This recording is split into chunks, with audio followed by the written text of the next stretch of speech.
Hey, everybody. Welcome to the inaugural episode of... What's it called, Sam? I'm testing Those you. are big words for you. You're looking for it right now. I can see it. No, it's called Creators on Creators. Very good. The reason we're doing these Creators on Creators is to figure out why people even get into doing creating content, or people reacting to things. There's a ton of things on YouTube that people are making a gazillion dollars on, not just YouTube but TikTok and other platforms as well, that people just are nailing and making lots of money. Some aren't Like us. But we do it for the love. So that's kind of what we're trying to figure out with Creators on Creators, is to talk to them about what motivates them, what they do, how they got into it, yada, yada, yada.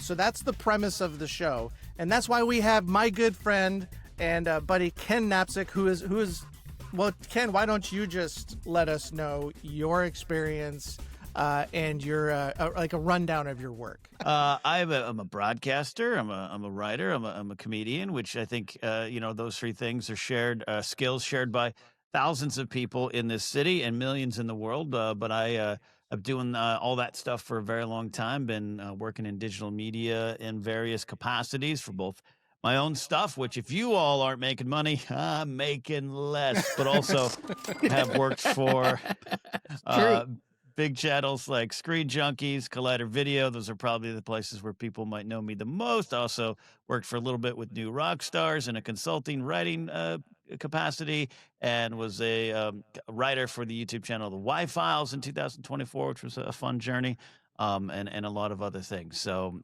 that's kind of the quick overview. But I started in LA. I moved to LA in the 90s, so creating on the internet, as we'll discuss, did not exist. So I was also a sketch comic and started doing stand-up in 2003 and all that kind of stuff. Get this over.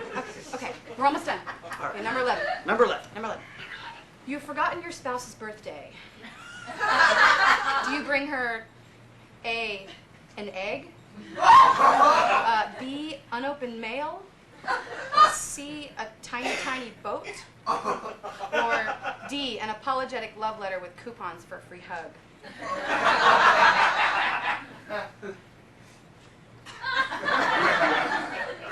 Steve. Honey, are you thirsty? I'm going to go get something. Steve. Hey, Ken, why did you decide to get into creating content, or being a creator of content, or being a content creator? Yeah, Well, because how many do you do, first of all? How many channels do you do on YouTube, for example? Too many. And I became a content creator when that label was slapped on all of us. And I understand it, and I don't fight against it, but I sometimes have old man shakes fist at clouds over the concept of what content creators are sometimes viewed as.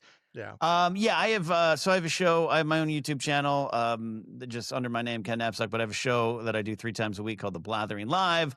I have a podcast network called the Napzok Network. I have an ASMR channel called Sports Card ASMR. I'm on the radio in Pennsylvania and have my own radio show called Pop Rockin' Radio that's syndicated through that station in Pennsylvania. Wow. I also, my kind of bread and butter is still Star Wars. I am a co-creator, along with Joseph Scrimshaw and Jennifer Landa, of a podcast called ForceCenter, which is in its 10th year, 11th broadcast season. And we deep dive into Star Wars in a way that I think now more shows do, but for a long time we were one of the few. There's definitely others, but one of the few that would spend 2 hours on themes and what the art of Star Wars actually was saying to us as fans, and also celebrating the franchise. So that's kind of the stuff I do there. I also have a show called Anytime with Ken and Olden, kind of a political talk show, and more things on the way. So, and I joke and I say too much. I love doing all these things. I get bored easily. I love trying new things. I also have, I co-wrote some songs with a group of guys. We call ourselves the Moon Agers. So we released an album in 2023. Like, What? I just like, I like doing a lot of things, and that sometimes hurts you in the digital media space, where one thing is probably what will make you a success faster, or a success at all. But I consider myself more than, and I'm not pushing back and being a grumpy Gus on content creator, but I do consider myself an artist first. And it just so happens to be in the content creator world, which I understand the meaning of it there. So I don't push back on that.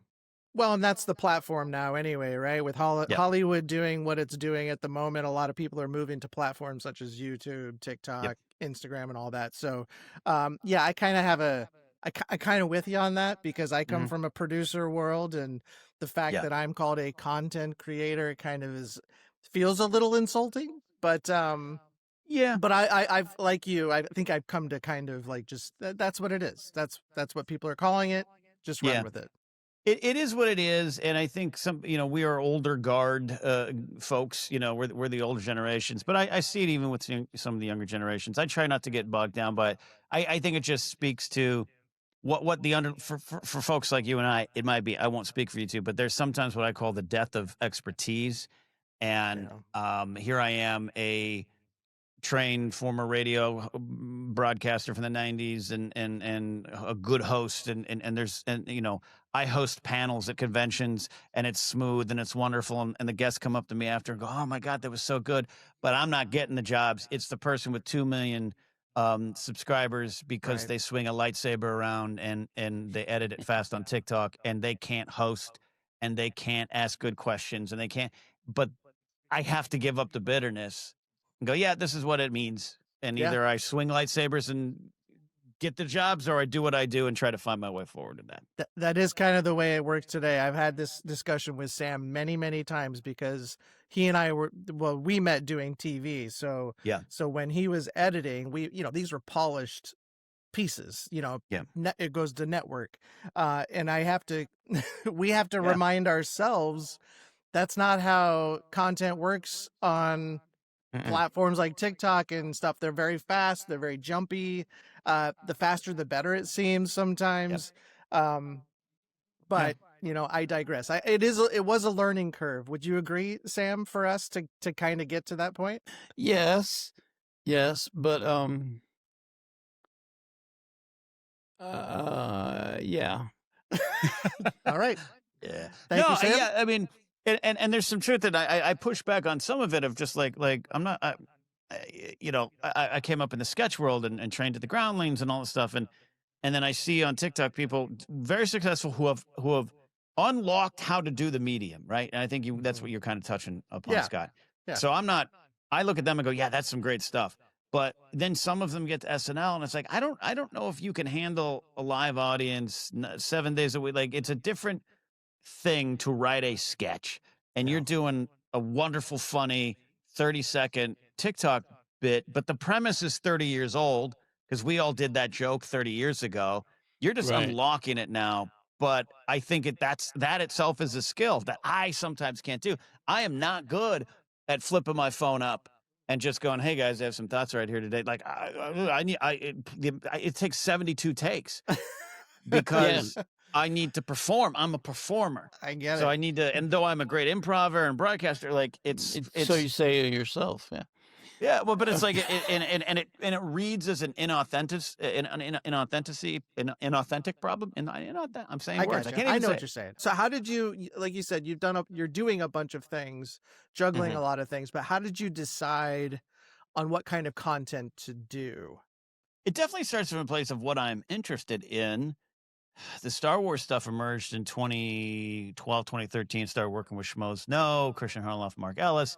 And then we helped launch the Popcorn Talk Network through Maria Menounos and Kevin Undergaro and Phil Svitek over there. And I hosted a show called Jedi Alliance with Maude Garrett. And that was the first time I was like, wow, this nerd stuff that I've loved my whole life, got made fun of my whole life, lost dates on my whole life, now has a currency to it. And I can sit and talk about this stuff just like I'm a big sports fan too. So it was like, oh, this is fun. My worlds are colliding. And that kind of helped focus, like, I'm a big Star Wars fan. I understand Star Wars on a deeper level, and people want to hear that. So that kind of was the focus. But along the way, it's changed. I used to do more long form interviews, and I kind of pulled off of that. I was producing over at Screen Junkies, and I was deep into the movie world, the movie fights and Collider Movie Talk and that kind of stuff. And I kind of wasn't as interested in that in the end. So I want to do my own stuff. And so I'm always driven by what I actually want to do. I don't chase trends, and that's not a bad thing. It doesn't mean I don't, like you said, Scott and Sam, like, all right, if I want to do this food review, like, I had so much fun working with you guys on the Jolly Bee one, because that's great. It was fun, it was authentic, it was quick, So I adapted to that, and I enjoyed doing that. But I'm never going to be like, all right, like TikTok will send you a message. This song's trending. Like I'm not going to wake up and be like, all right, I gotta dance to this Cardi B song. I'm not going to do that.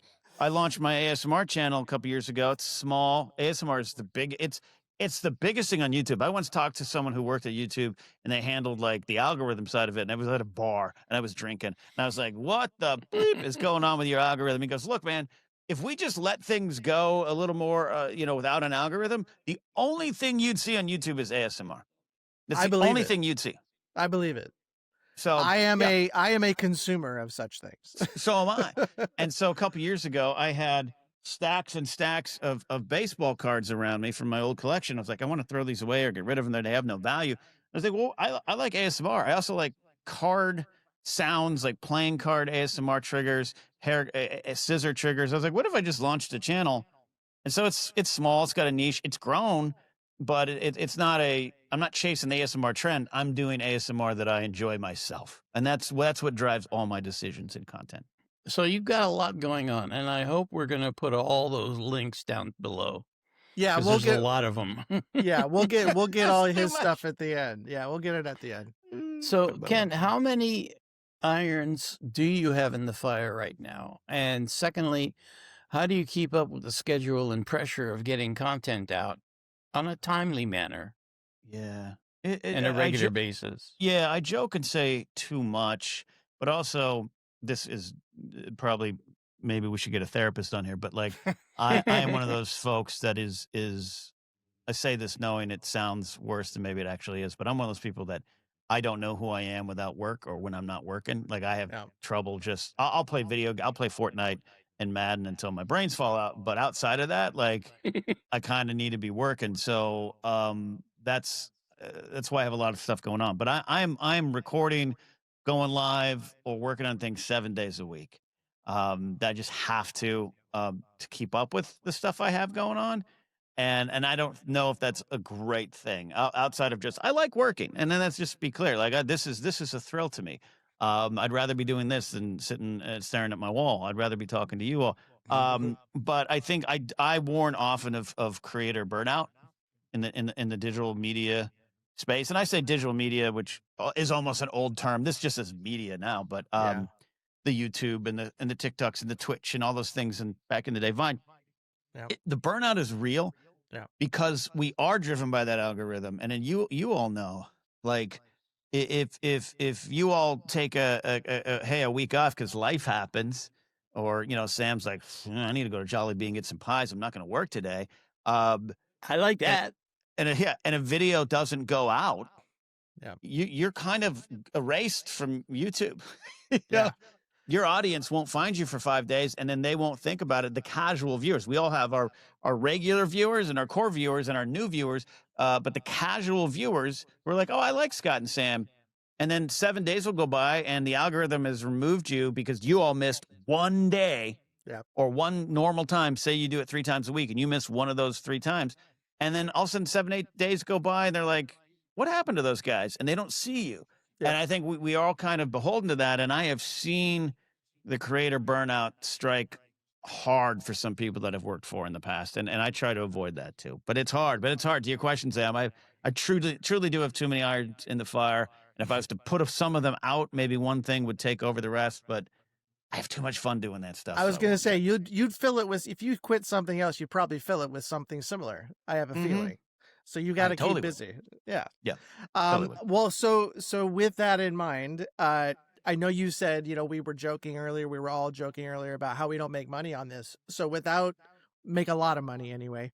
So without the motivation and doing all of that work, what keeps you, is it the love of it that keeps you going? I guess that's probably the only answer, right? It's fear of this battle station. Now, it is the drive to survive. It is because, when you both met me and we started working together on those guys, the web series and everything, like I was a full-time security director. That was my day job. I did comedy at, the weekends and the nights and that whole kind of stereotypical thing. And I was a public safety director for one of the largest malls in LA. And then for a while, the farmer's market at the Grove in LA. full-time job. And that's, how I survived. And then I got the opportunity to leave that in 2015 and go work for Defy Media. So I did after 17 years. I finally left that day job. And then my journey really began where I'm doing this stuff full time. And then when the media companies started to collapse and I'm on my own, the bitterness can set in a lot easier, to your question of like, yeah, I do it for fun, but I'd also like to be stinking rich, or at Yeah. least be able to go to the grocery store today without crying. Uh, but it's hard, and it is a little like, the dream of being a pro athlete. Yeah. Only a select few get to the level, and though there's a lot of money flowing through YouTube's still the biggest, but Twitch and YouTube and TikTok, it takes a lot to get there, and then sometimes the lowest common denominator wins. But that's life, right? That's Yeah. life. The amount of comics I see getting wonderful gigs and a lot of money and success and followers because they are just going viral on 30-second clips on TikTok. It can be overwhelming for me as a comic who's hacking his way out in the wilderness, but I have to stop and go, all right. And comedian George K. Burns, who I work with a lot of flappers, said this once in the green room. I thought it was great. He goes, the biggest comedy club in the world right now is the internet. Mm-hmm. That's where I put my energy. Yeah. I like getting booked everywhere else and everything, but yes, I'm getting my craft and but I want the video because that's the comedy club now is the internet. And so that mindset, those are more positive mindsets. So I have found myself over the last couple of years, because I'm struggling to put food on my table, Yeah. because I don't want to go back to a day job. I don't want to return to my old work. And I see other people doing well in my field, but I haven't had it. The bitterness can set in, and it can set in pretty easily. But if you're doing what you love, and you can still find your way to hack it forward, I'm always going to take that chance. I'm always going to Bet this on next you. video, this next show. I'm always going to put faith in the future. A lot of famous people say the same thing, and that is do what you love, and that will shine. Yeah. So whenever that happens to us, I'll be really happy. I can't wait to do what we love, Sam. I can't wait to do it. No. I'll know because I'll be serving you at Jolly Bee, and I'll see the faces. I'll see your smiles. Oh, think hilarious. positive, bro. Yeah. that face. So because we're all in this, we've all been subject to this. You've been online long enough to probably receive one or two negative comments here and there. How do you deal with negativity when it arises on stuff that you do and stuff you're so passionate about? I get angry. I get angry, Scott.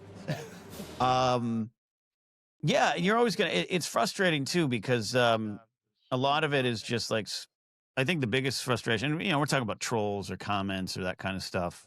I think we can divide this up into different kind of things. There's also just, hey, when some of the things you do are rejected, which I got a story about that. But when it's people, it's frustrating because you're putting your life into this, or you're putting your passion into this, and someone is just on the internet and they're swinging through and they just put a dumb comment and they're on with their life. Yeah. Like they don't even come back to see if you responded. Yeah. But you're over here seething.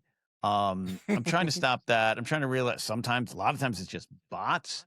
Yeah. And a lot of times part of the problem is, like, I love the interaction. All my shows are community based. Yeah. I take live calls. My show, The Blather, and we take live calls. I have a Patreon page, I have a Discord. I love community. I think that's what makes all this stuff worthwhile and better. But I also wish we didn't have to rely on comments, but we have to, because YouTube sets it up that way. Yeah. Yeah. And YouTube's not the only format, but nope, you need the engagement. That's how we know people like you. Yeah. And I think that's been overwhelmingly negative over things. But in terms of individual comments, I've said this before recently on a video on my channel, but my old buddy Maude Garrett, wonderful host, a radio host in Australia, came to America about 10, 15 years ago. We hosted Jedi Alliance together. She made this comment to me on this. She goes, I don't care any of the comments. They can call me whatever they want. I'm a woman in a nerd space. I get it all. But it's those comments when someone posts something that in your heart you think is real. So maybe you don't like your mouth. You think your mouth's too big. And then someone on YouTube goes, "What's up, big mouth?" That hurts because it's you. You're like, "Oh, they're right." And so I've had a lot. Those are the ones to struggle. And I think the only way to combat it is to not just simply ignore it. I think it's just to know yourself and know what you bring and know what your value is and know maybe even where your weaknesses are. For me as a broadcaster, sometimes I have to know where I'm not good. And that's there. The other side of it, feel free to jump in and take the talking baton from me. But when you put your passion, and this goes beyond, you all know from working in TV or any other projects you've put together, again, we worked on that wonderful web series. Those guys, when you put your love into something and the audience doesn't take to it, it's like as a comic, like you do a joke and like the audience is like, no thanks. It sucks. And I had led it when I was at Collider Video, and Collider was a movie chat show. It was a movie news channel, and Collider.com and Collider Video. Our bread and butter was Movie Talk, which was movie news every day live. But I was the head writer of a little tiny writer's room with Josh McCouga and Mark Riley, and we wanted to do some other stuff. The channel wanted to do some other stuff. So we came up with this kind of satire series based off all, satirizing all the silly kind of what we thought were silly Easter egg videos. Here's the top 10 Easter eggs in Batman Forever. And it was like bad voiceover, someone who has no idea how to entertain, but they're getting millions of views. Right? Yeah. And so we did this parody, which was kind of a loving parody of the genre.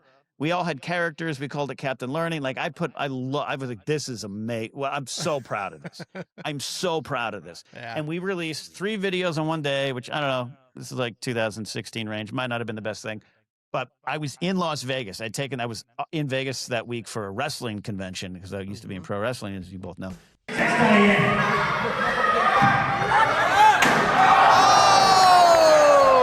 Yep. And I'm at the storage. There's that mall, that outdoor mall that's like all storage facilities, storage containers. Like I think it's called Container Park. And I'm there with a friend, and I'm having lunch. And I'm in my head, I'm like, oh, we just launched all those videos. Oh my God. And I bring it up on my phone expecting genius, heroes.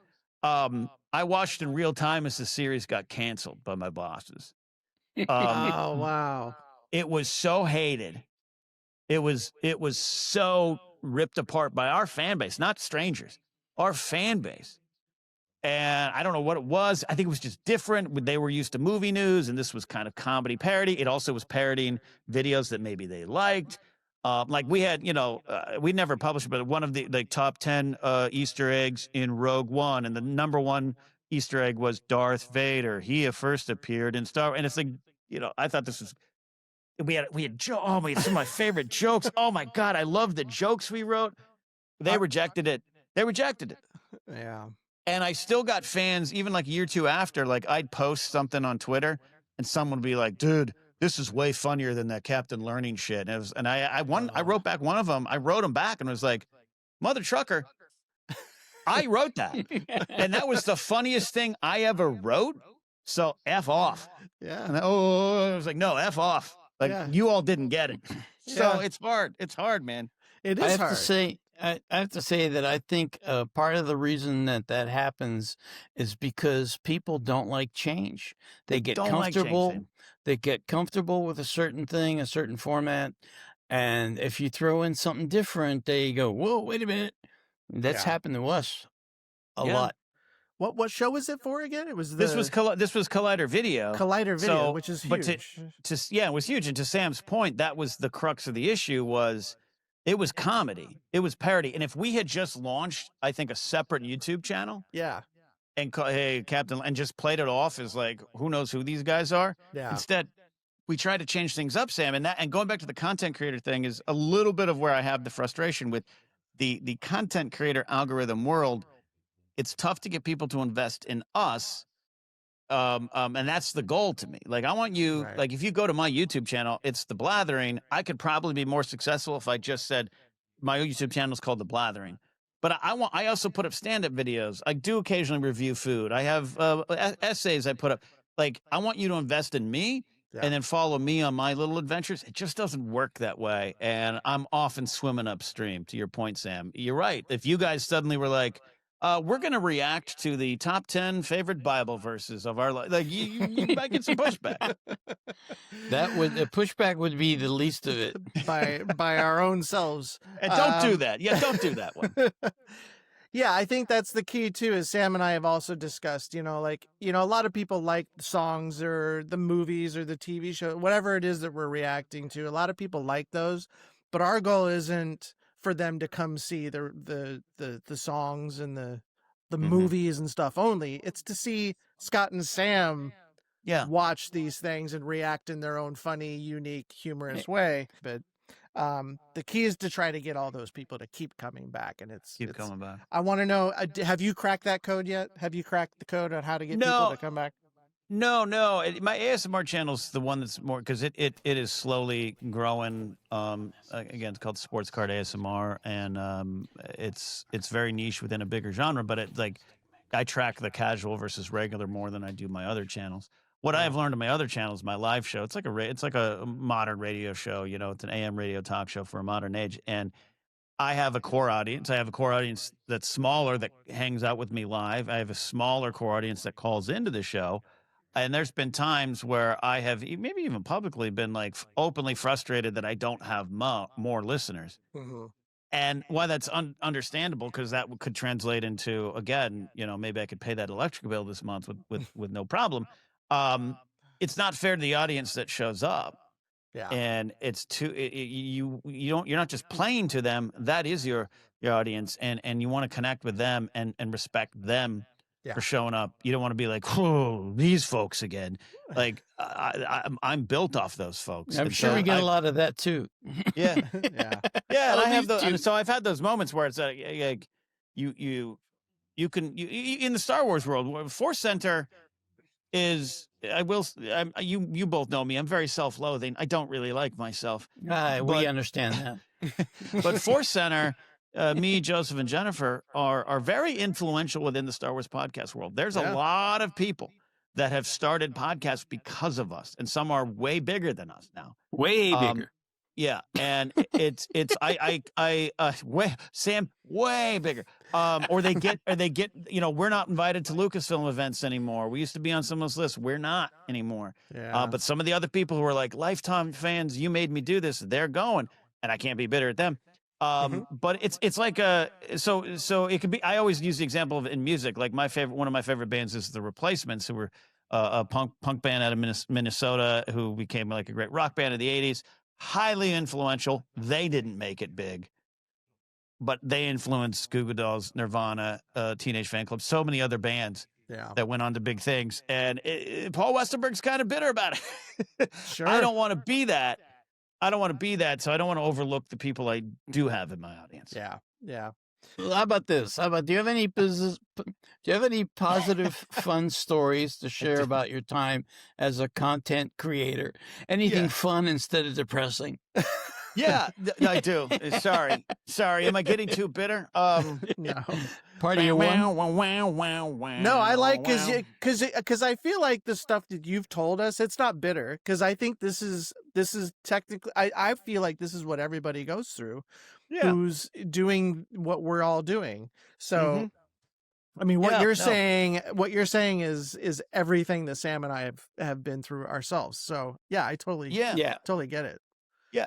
As far as positive stories, look, I could stop on the fun stuff, which was from about 2016 to 2019. I had a lot of fans within my genre, big Star Wars fan. Like I think it's still probably that way at a celebration. A little less when I was at Star Wars Celebration 2023 in London. It was a little less, but at like 2017 Star Wars Celebration 2017 in Orlando, and then 2019 in Chicago.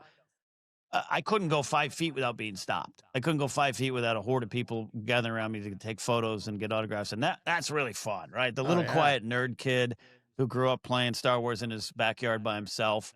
That felt good. But beyond that stuff faded, right? The moment I was removed from those shows, and those shows ended, like Collider Jedi Council, I was removed from it January 2020. The Collider started to collapse. Like, I still have people who will find me, like there might even people in this watching this video who will be like, oh my God, like, Ken, I haven't seen you since you left Collider in 2018. And it's like, I broadcast every day, mother trucker. Where are you? Where are you? But that's what happens, right? The algorithm and everything. So that stuff fades. What doesn't fade is the connections. You told me off air, Sam, something that maybe might connect to this, but like one particular example, like so ForceCenter is a Star Wars podcast, is positive because we like all of Star Wars, not because we're Mikey likes it and we're going to eat anything that it's in front of us. We're actually pretty critical on things, but like we celebrate all of Star Wars, and not only that, we celebrate everyone else who has a different perspective on Star Wars, right? Like I love the Star Wars prequels. I know other people don't, but I also love defending the rights of a 9-year-old in 1999 to be moved by the Phantom Menace, just like I was moved by A New Hope. Right. Yeah. And that's what ForceCenter is about. So all that to set up, I love episode 9, Rise of Skywalker. We're very vocal about liking it on our podcast feed, but not everyone does. And there's good reasons to not like it.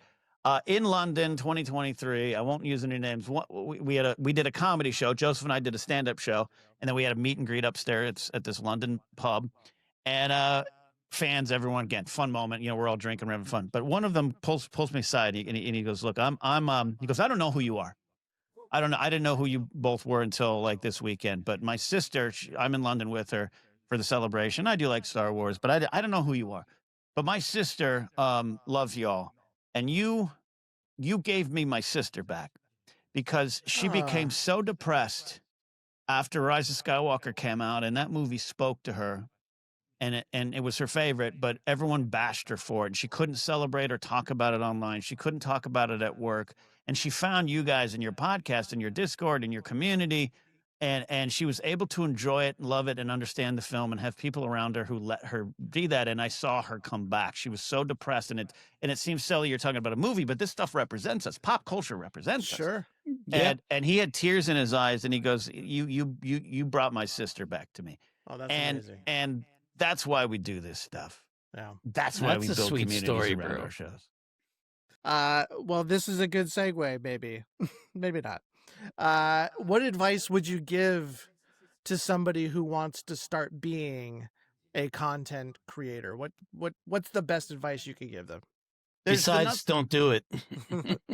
I've given that advice too. Yeah, I've given that advice. But also, I don't think that's right. When it comes to stand-up, like I get a lot of people like, I've been thinking of trying that. Try it. Mm-hmm. Like, I'm not saying that like an a-hole challenging you. Like, try it. You should. We all should try things that we want to do. I think if it's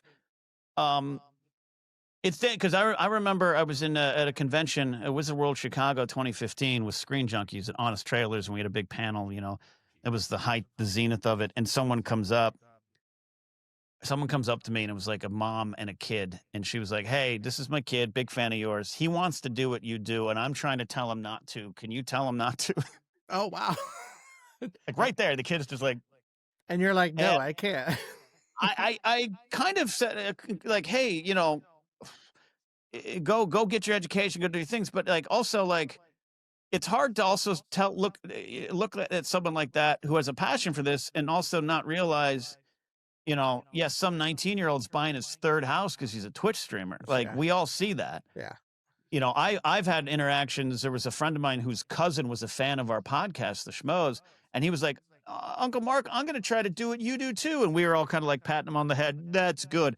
That person's a multimillionaire now. So do it. Find the right reasons. But even in that particular case, that kid, I know that he's in LA. He's a waiter. He's not, it's hard. You know? Yeah. This is hard. Yeah. So be prepared for that. But that's the big picture. But the nuts and bolts, because I do also do, I'm getting more into it, but consulting and coaching on broadcasting and podcasting stuff. Like, it is consistency, getting better at crap, being entertaining. My big thing is this is entertainment. Yeah. This is, we're not just pulling up a camera at Jolly Bees. We're having fun. We're telling jokes. We're being a heightened version of ourselves, but be consistent. Be more narrow focused than me. I'm the big example of don't do what I do, which is have 19 different shows. Be narrow focused. Yeah. And that might help your success come faster than it will for others. What is a day in the life of Ken Napzok like? Like, for today, other than you talking with us today, what does it look like? And do you edit all your own stuff too, or yeah, is it just a one-man band? One-man band, man. I got the cymbals between my knees. First of all, if we, by the way, this is something that you're doing to expand your channel, and it's going to probably be tough to find purchase. So why don't we react to a Taylor Swift song in the interview and we'll be okay. It would get copyrighted and blocked, and we wouldn't be able to use it. Yes. But I try to wake up with what I call intentionality, which is because I used to work as a security director and I was on call 24 hours a day, 7 days a week for 12 years. You remember me during those times, boys. Yeah. Where I have to go. I can't. Oh, it's 2 a.m. There's a pipe burst. I got to get to work. Worked 31 hours on my final Black Friday. I was there for 31 hours. I slept on the floor of my office, like all that kind of stuff. I sometimes have a approach to my content creation as, I get to wake up when I want to today. That can paint you into corners. Yeah. You do need to approach this as office hours. My friend Jeff May is a prolific podcaster in his own right. He's great at I work between 9 and 5. And then when 5 comes, I go do what I got to do, or eat dinner, or socialize, or do stand up. He works out before 9, but 9 to 5, that's when I work. And I think we have a tendency to want to fight against that because a lot of us creatives, we don't want to live the severance lifestyle. We don't want to be. It's that's the whole point I'm doing this, is so I don't have to do 9 to 5. So I have more freedom in my schedule. Today's example, I woke up, I went for a walk with my dog, I worked out, I went to the vet for my dog to get some medicine, and then I did a Patreon live stream test because I'm going to test doing that for my Patreon page. Nice. Scarfed down a meal, edited a YouTube short for my ASMR channel, and sat down with you all. And I'm going to be the rest of the day is going to be catching up on YouTube shorts because I have a lot to get to. I got a backlog, and that's kind of every day. But then I have my live show tomorrow. And the intentionality is waking up going, all right, what are my intentions today with the show? What do I want to do to it? It's an off-the-cuff, free-form show that often I don't have time to prep for, but what if I gave myself time to prep for? And that's kind of what I approach, intentionality. That's the difference between you're just giving this a go versus I'm going to try to approach this as a professional creator. Yeah. Good advice. This is a good opportunity for you, Ken, to tell all of our fans where they can find you. I know there's a lot, so if you have them, please feel free to let them know. We'll also put this as a slate at the end as well. I have a website. Remember those? Remember websites? What's that? I have link trees. I have all those things. I have dealy dops and boopy doops, but I also have a website. And the website is kennapzok.com, and that links to all my shows. I'd really love some of you folks, if you liked anything I said, you like what Scott and Sam are doing, and you like our food trip to Jolly Bees, come hang out with me on The Blathering. We're live Monday, Thursdays, and Saturdays. It's a fun community. We'll be there. Things. We'll come out. Yeah. I'm gonna get you both on the show too. We'll do a segment, and then I get serious. I get very political. We have political news conversation. We have also debates over what kind of turkey you want on Thanksgiving. It's a lifestyle show, a lot of fun. But my website kennapzok.com is the best place to go. Awesome. All right. Well, thank you, Ken, for joining us on our inaugural, I know that's a big word for you, Sam, but our inaugural Creators on Creators. Thanks as always. We got to go to Jollibee soon. I might even put up a link of this very talented man who is on, you've mentioned it a couple of times, Those Guys series that you and I worked on a long time ago. And too. Sam, of course. But I might put a link out just to show people how talented you are as an actor as well. But you're welcome anytime to come back, my friend. Love it. I never talked to you. Remember we did Those Guys parody of Ghost Adventures? Yes. Yeah, that was fun. At the time, I had no idea what we were doing. Now I'm the biggest Zach Baggins fan, and I watch every episode. I was like, oh, wait, I get it now. I get what Scott and Sam were having me do. It's still my favorite episode we've ever done. That was pretty good. Check it out. Yeah, check it out. All right, Ken, we'll talk to you later. And again, you can find Ken at kennapzok.com. And please come back to watch all of the rest of our stuff on Creators and Creators, or also go subscribe to our Hollywood Producers React on YouTube, and of course all the other platforms you can find us. Just do a search, because we're lazy. We don't have a fancy website like Ken does. All right, we'll talk to you later, Ken. We appreciate you. Bye, Ken.